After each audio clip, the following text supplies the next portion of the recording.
Dr. Hogan and Dr. Wu here with the Sports Pop. We've got a really tasty Pails and Rails variation here for you. We're going to be working on internal rotation with abduction. If you've been doing some internal rotation, you want to take it up a notch, this is a great selection for you.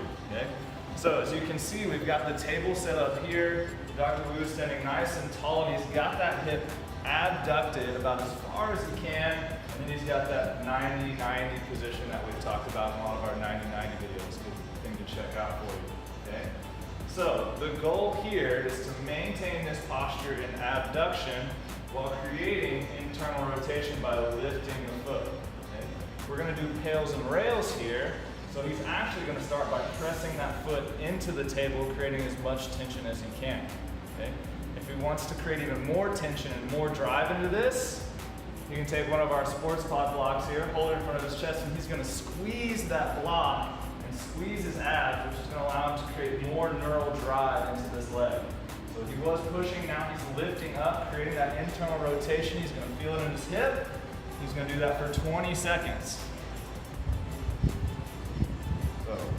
20 seconds has passed, he's going to go back into driving that foot into the table. So he did one round of pushing down for 20 seconds, lifting up for 20 seconds. We're going to do it again.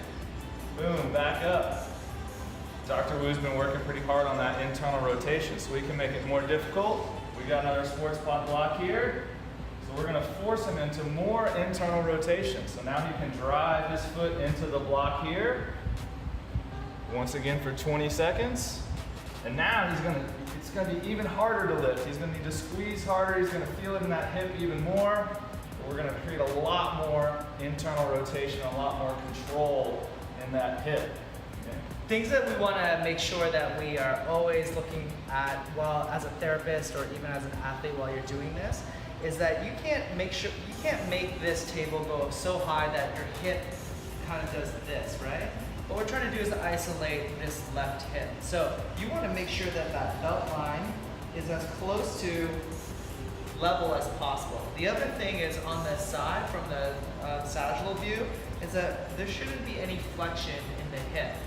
Right? We want to create it at full extension and making sure that we're flat into extension.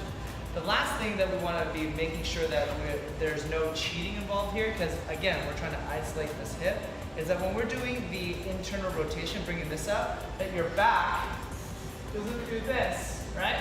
Because really what you're doing is you're just extending through your lumbar spine. You're not really doing what we want you to do, which is rotating through the hip. You want to make sure that you're externally and internally rotating through the hip. You're not doing it through the knee. You're not actually doing it through the foot. Even though that we're cueing through the foot, most of the movement is coming from the hip proper. So if you guys have any questions or any wondering what to do or how to do this or any other questions about hip mobility, you can always find us on social media, find us on Instagram, you can find us on our website, and move free, humans.